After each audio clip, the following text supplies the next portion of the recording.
morning everyone. So it is a very hot Friday, and you might just be able to see over here little Tovy dog on the bed. This is the back bedroom and it is a lot cooler, so the sun starts at the front of the house and then moves round to the back. So I've got the curtains closed in the living room to try and keep it cool, and same in the bedroom. And then Toby's up here in the back bedroom with me, which is, like I say, it's a lot cooler in here. So yeah, there we go, there's your weather update. So this week's video, I wanted to start out by saying a huge thank you to everybody and to kind of mark the occasion.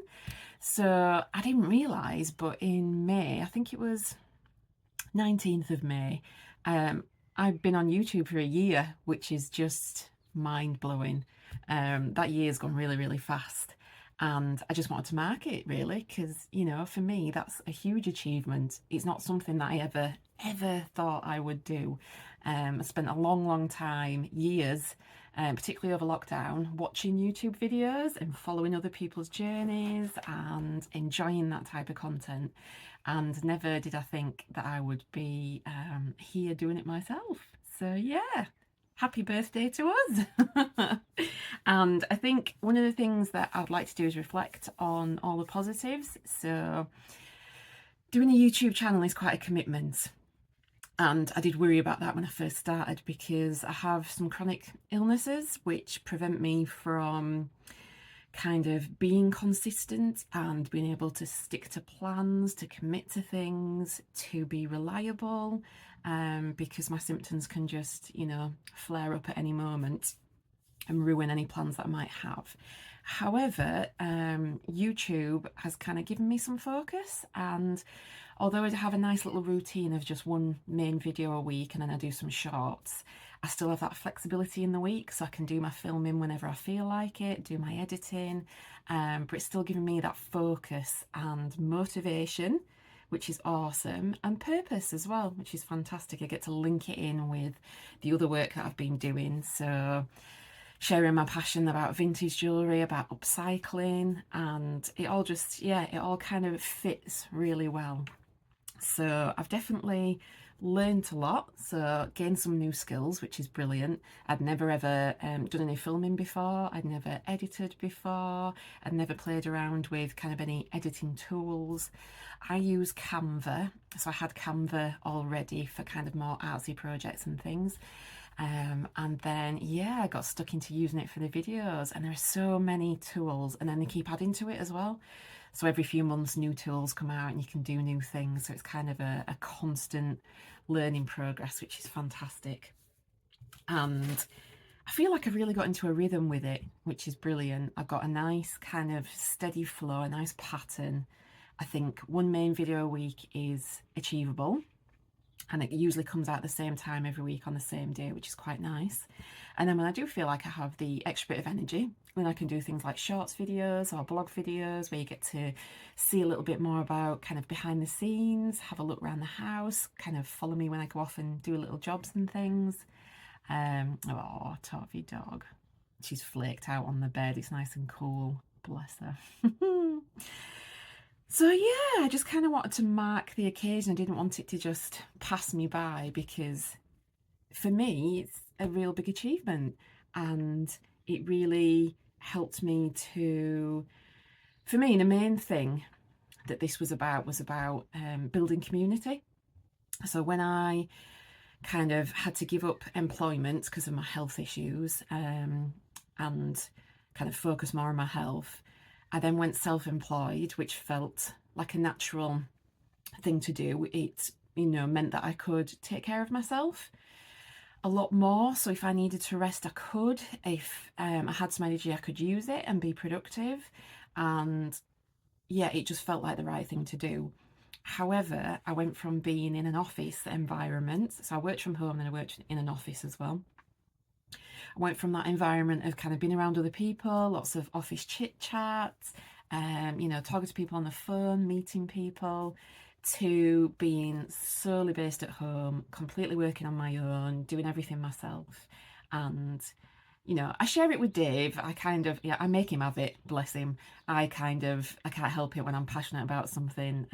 He kind of, yeah, he gets to sit and listen about all my thrifting adventures and my jewellery finds and my new jewellery that I make and what have you. And it's lovely to share that with him because he is very, very super supportive. But I found that I was really lonely, and feeling lonely was quite a new experience for me.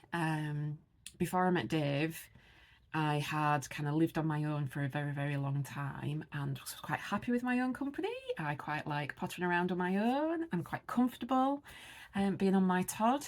And yeah, so I never really got lonely. And then with going self-employed, that kind of changed, and there was no one to bounce my ideas off. There was no one to show things to. There was no one to kind of, you know, talk to and generate ideas and discussion and all that kind of stuff, and to reflect. And I found that YouTube has kind of filled that gap for me. I get to take you with me, which is awesome. When I'm doing my thrifting and looking for things, I get to show you all the things that I've found and, you know, show you my greatest finds and my cheapest finds, my 50p finds. And I love that side of it. And I get to share my passion, which is really good. And I also get the interactive element as well on YouTube. So I love it when people comment and get involved and, you know, kind of share ideas, tell me what they think. It's just, I can't tell you how grateful I am for the community. It's yeah, very, very precious to me, and I appreciate every single subscriber that is on this journey with us.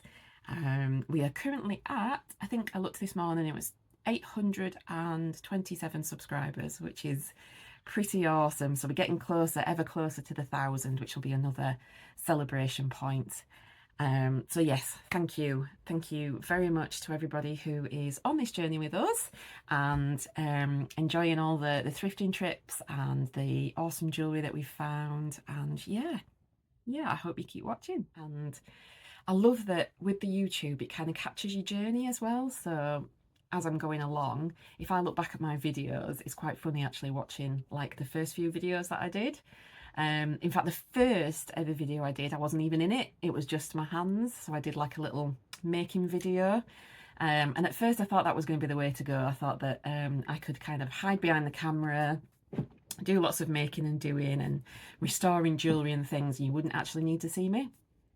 But then when I reflected on that and watched it back, I realised that actually I love to see people on camera. So I love to see people doing things, enjoying themselves. I love seeing their reactions, and that's probably something that other people enjoy as well.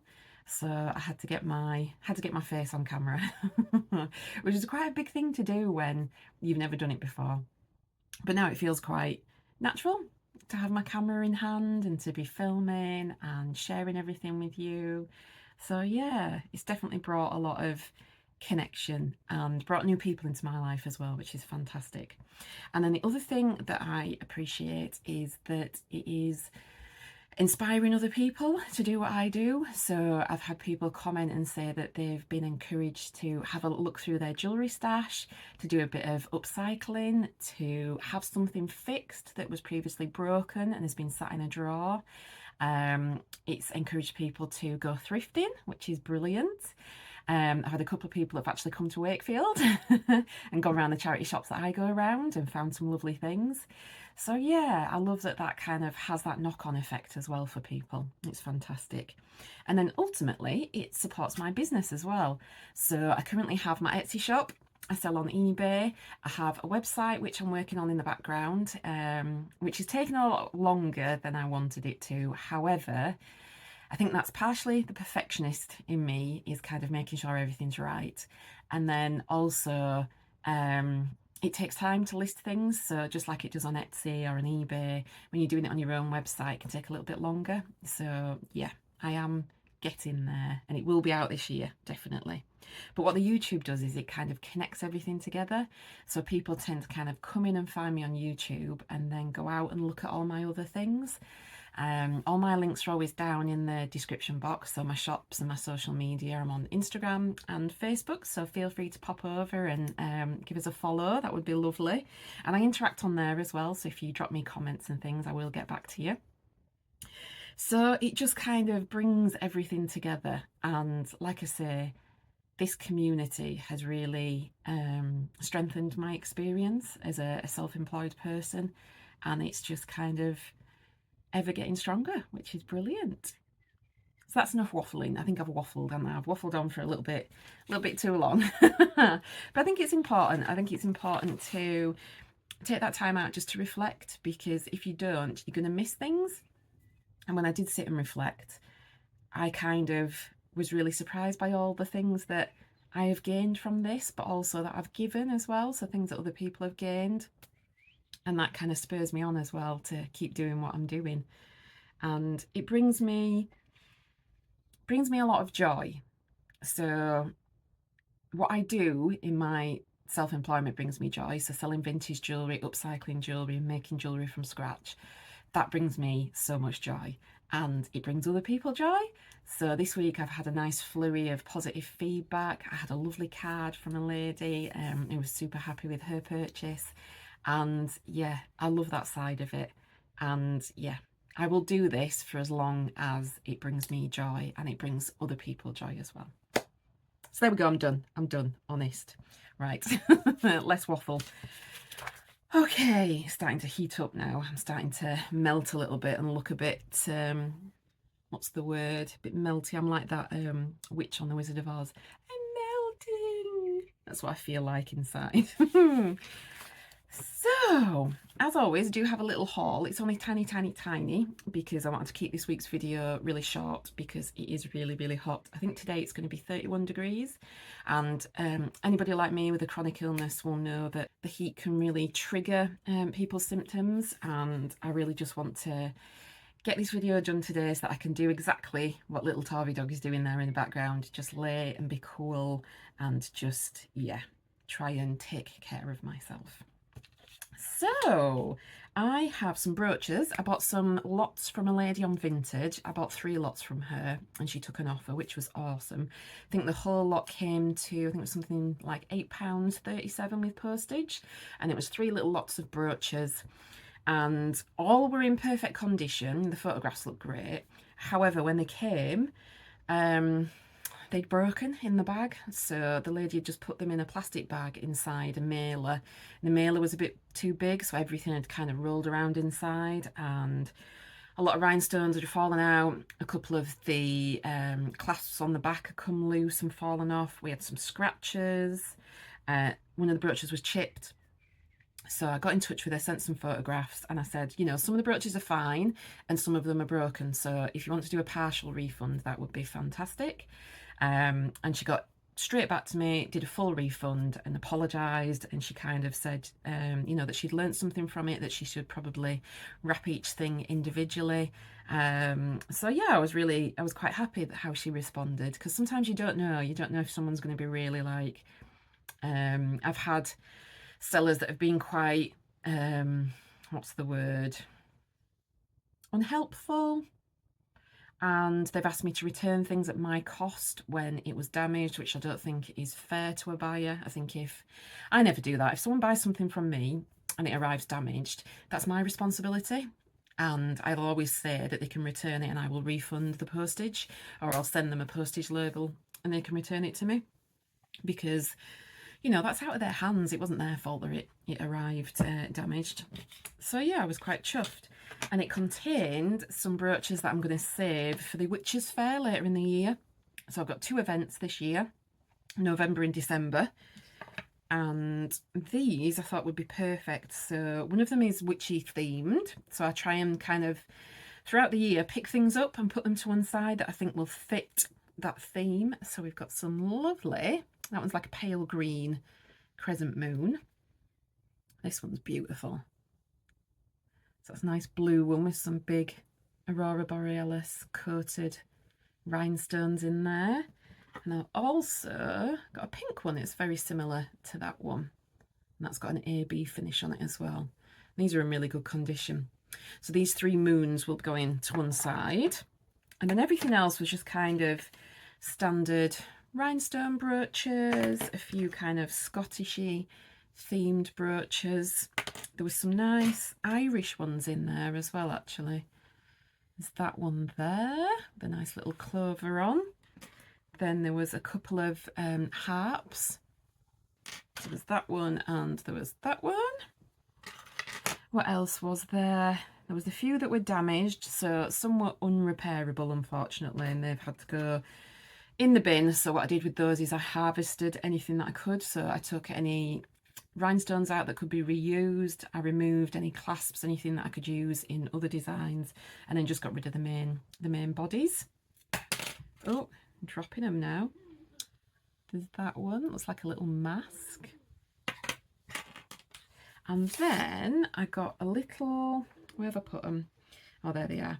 I got a little earring lot, which I got from Vinted as well. And I picked these because the colours are very, make me think of summer holidays and being abroad on holiday. So these first ones, they're not actually stamped on the back, so they've got no stamp on them. But I suspect that these are alpaca. So a lot of people say alpaca is silver, but it isn't. It looks like silver, and it does tarnish like it as well. There we go. So it's got little tiny chips of turquoise in there that have been set in a resin, and they're absolutely beautiful. The only thing I am going to do is that they come on screw backs, which are quite old-fashioned. So I'm going to take these off and swap them out for some ear hooks. But I thought they were absolutely beautiful drops. And then the other pair that I got with these, the whole thing together I think was something like, I want to say £4.69, £4.80, something like that for the 2 pairs. The 2 pairs, and I got a beaded necklace as well. Now this second pair, I did Google Lens them before I bought them, and I suspected that they were silver, and then they're potentially turquoise as well. So I put them on this piece of card so that you can see them. So they are clip-ons, and they're kind of arranged in like a leaf shape, I would say. And these little slices here could be turquoise. So when I looked them up, the exact same pair came up a few times and they were turquoise. Although I'm not sure with these ones, they kind of, I don't know, I'm not 100%. Sometimes people take the turquoise out and replace it, so they'll put plastic in there. So I'm not sure. I am saving up for a gem tester, so I think I will pop these to one side and then test them at a later date. They are silver, so they've tested for silver, which is awesome. But if they do turn out to be turquoise, that'll be another good bargain that's been sourced. So yeah, I was quite chuffed with those. You all right, Toby dog? Let's have a look what she's doing. There she is, huffing and puffing. She is a little sun worshipper, and yesterday she has a cushion, she has a big cushion that I made her to go in the garden. Because we don't have any grass, we just have pebbles and flagstones, so I made her a nice big cushion, and yesterday I put a cushion out, I put a tub of water out for her, and then I put a blanket, like a sheet, over the washing line, and it created a nice big square of shade, and then she could sit out for a little bit, because she loves being outside, and I wanted to find a way that she could do it without getting overheated, and we managed to stay out there for quite a little while, which was nice. So she enjoyed that, and we'll try and do the same again later on, I think, but maybe later in the evening when it kind of gets a little bit cooler, because yeah, it's going to be a really hot one today. So I'm back on with listing again as well. So this week I've listed this beautiful, it's very hard to let this go, I did want to keep this. Beautiful, look at the light shining through there. Almost looks like flames, doesn't it? Beautiful. Yeah, so that one is already listed. That's over on Etsy. And then this I absolutely love as well. So it's a lovely articulated bracelet. And then it's got these little red cabochons inside. And then it fastens with a hook and loop. And it's beautiful. So that one's listed as well. And then you'll have seen these in my Northumberland video. I got 2 pairs of made in Austria clip-on earrings, little flowers. They've been listed. And then I also listed this little brooch as well. which is a lovely cloisonne rose, single rose, so that's gone on. And I've also photographed some more stuff to be listed, but the heat got to me this week, so I haven't been able to do as much as I wanted to. But I've created the images, I've done the photographs, I've popped them in Canva, done my little images and what have you, so they're ready to go. So if it is a little bit cooler next week, I should be able to do some more listing, which would be awesome. So I'm going to go now because I'm hot and sweaty and I need to lie down. I'm going to join Tarby Dog, I think, and just have a meditation. I might pop some meditation music on and just have a little chill. Because it's already, I think it's already in the 20s and it's not even 9 o'clock yet. So I just want to not let it overwhelm me and just, yeah, chill out if I can. So as always, I shall do another video next week. Yeah, so hopefully I'll get to go and do a bit of thrifting next week, but it does all depend on the weather. So we'll see how hot it gets next week. I have a couple of parcels coming from Vinted. One of them's got stuck. It's got stuck at the in-post lockers, and the lockers are currently out of order. So I think something has gone wrong with them and I can't order anything to them. I've had to have everything posted to the house. So I'm not quite sure when that one's gonna get freed up. So we shall see. But as always, thank you very much for watching and supporting the channel, and I shall catch you on the next one.